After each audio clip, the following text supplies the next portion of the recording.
suis en train de lire le bulletin du GEM, Judaïsme en mouvement, qui consacre son volume Enquête sur le mal-être des Juifs de France. Et je voudrais revenir sur la question de terre promise. Quelle est la terre promise, en fait? Est-ce que c'est la Palestine, ce qu'on appelle la Palestine à une certaine époque, ou bien est-ce que c'est la terre tout court? Et à mon avis, c'est plutôt la deuxième version qui est valable, ce qui pose un problème de distinction entre antisémitisme et antisionisme. L'antisionisme s'oppose à cette fixation des Juifs sur une certaine région du globe.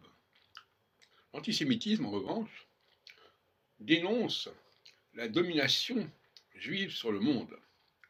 Les protocoles de salutation ne sont pas du tout dirigés contre Israël, la preuve c'est que ça n'existait pas à l'époque, en tant qu'État, qui n'avait même pas encore eu la déclaration Balfour de 1917, puisqu'il date de la fin du XIXe siècle.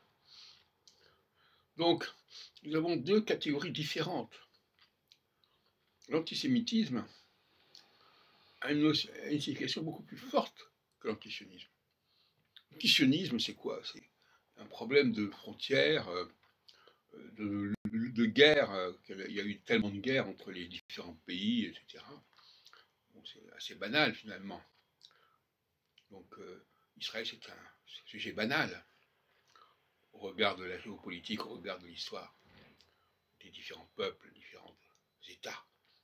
En revanche, l'antisémitisme et la Shoah, qui en est l'expression, une des expressions tardives, c'est quelque chose de tout à fait différent. C'est un enjeu théologique beaucoup plus important.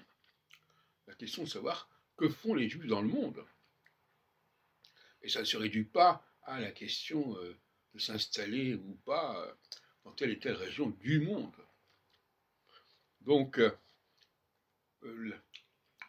la position des Juifs diasporiques concerne l'antisémitisme beaucoup plus que l'antisionisme, même si certains font l'amalgame aussi bien du côté des Juifs que des non-Juifs, d'ailleurs. Donc, pour moi, le véritable contexte dans lequel il faut comprendre la terre promise, c'est celle qui est promise à cette nouvelle population, cette nouvelle humanité adamique, qui arrive sur une terre déjà peuplée, déjà habitée. Et cette terre déjà habitée, c'est pas, encore une fois, la Cisjordanie, c'est vraiment l'humanité tout entière sur cette terre, sur ce globe.